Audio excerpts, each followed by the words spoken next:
Good morning. Today we're going to be dividing 4-digit by 1-digit numbers. You see on the left here that I've written out the base 10 blocks for you. This is not for every problem, but this is to help us figure out what numbers to use when solving using partial quotients. So let's start by setting up our partial quotients. I see I have 2,652 as my dividend, so I'm going to write that here in the center. Draw my partial quotient symbol. And I'm dividing into two groups. So I'm putting 2 on the outside because 2 is my divisor. Now, first what I'm going to do is I'm going to think how many do I need to put in each group if I have 2 groups to get somewhere close to 2,000 because the 2 is in the thousands place. Well, I'm going to use this to help me here. I started with 2,000, put them into 2 groups. Oh, I see 1,000 is going in each group. So I'm going to put over here 1,000 because 1,000 cubes can go in each group. 2 groups with 1,000 in each group means I'm using 2,000. If you noticed, we had crossed out 2,000s over here. Remember, the numbers that we're putting over here represent one group, and the numbers we're putting here represent how much we're taking from the entire whole. So now I'm going to subtract, just like I am if I crossed out. I'm going to subtract 2 minus 0 is 2, 5 minus 0 is 5, 6 minus 0 is 6. So I have 652 left over. Well, now let's do the hundreds. I'm thinking I have 2 groups. How many can I put into each group to get close to 652 without going over? Well, I know that 2 times 300 is going to get us to 600. Notice here we put 300s in each group. So we're going to put 300. 2 groups times 300 cubes in each group equals 600 cubes used. We're going to subtract, and we have 52 left over. Well, now let me look at my tens. I have 5 tens. Well, I know 2, 4, 6. Oh, there's nothing that can get me exactly to 5 tens, but I know that I can get to 4 tens. 2 times 2 tens, or 20, gets us 4 tens, or 40. Notice here that we put 2 tens in each group. 2 times 20 is 40, just like we crossed out 4 tens here. Our leftover would be 12. Notice we had leftover 12 here, but we regrouped this 110 to make 12 ones. Well, I know my basic facts of 2 times 6 equals 12, so I know that each group is going to get 6 cubes. 2 times 6 cubes in each group, it's going to be 12 cubes in total. I subtract and I have nothing left over. When I have nothing left over, I know that I'm done dividing. I can add these up. 1,000 plus 300 plus 20 plus 6 equals 1,326. There's no remainder. So my quotient, or my answer to a division problem, is 1,326. Let's move on to B. I'm going to start 4,516 divided by 3, right? That is my partial quotient. Well, let me think. I see I have 4,000s, but when I'm thinking of my basic facts, 3 times 1,000 is 3,000.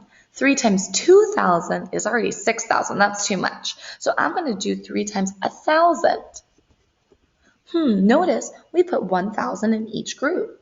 So 3 groups times 1,000 in each group is 3,000. Interesting. We had crossed out 3,000s here and had that leftover 1,000 left over that we had to regroup.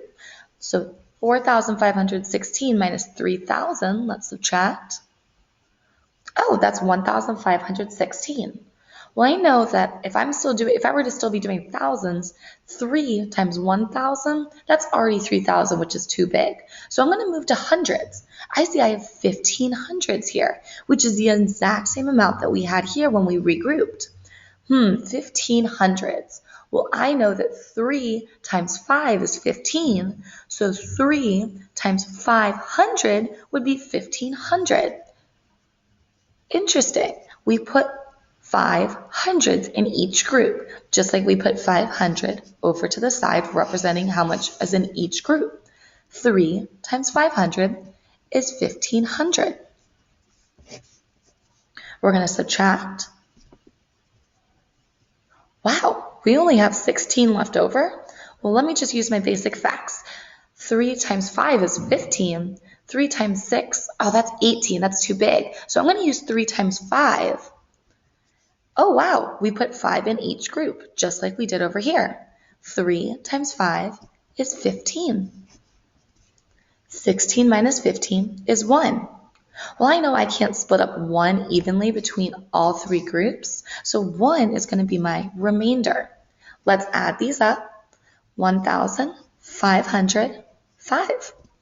So my answer, my quotient, is going to be 1,505, remainder 1. Let's do one more problem. This time we're not going to use base 10 blocks. We're just going to use partial quotients. So I'm starting with 4,543, and we're dividing into 3 groups. So I'm thinking first, sorry, it's so blurry. Well, I'm thinking with my thousands, I have 4 thousands. So I'm going to start by thinking 3 times 1,000 is 3,000. 3 times 2,000 is 6,000. So that's too much. So I'm going to do 3 times 1,000. 3 times 1,000 is 3,000. I'm going to write that underneath. And then I'm going to subtract.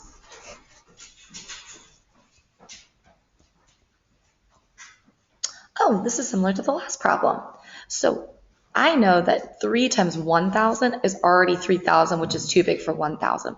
So I'm going to look for my hundreds now. I have 1,500s.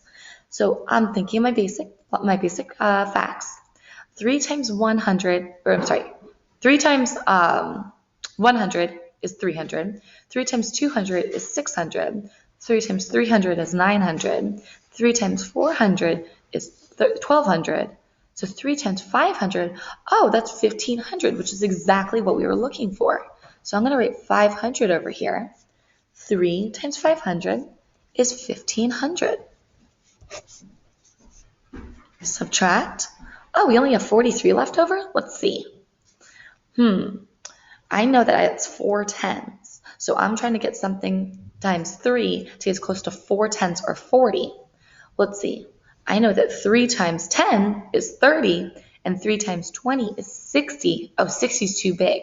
So I'm going to use 10, because 3 times 10 is 30. Subtract. 13 left over. Let's see. I'm going to use my basic facts again. 3 times 1 is 3. 3 times 2 is 6. 3 times 3 is 9. 3 times 4 is 12. 3 times 5 is 15. That's too big. So 3 times 4 is the only number left that is smaller than, our product would be smaller than 13. 3 times 4 is 12. We're going to subtract, have 1 left over. 1 is our remainder. So now let's add these up. 1,000 plus 500 plus 10 plus 4 is 1,514. Oh, so our quotient, or our answer, is 1,514, remainder 1.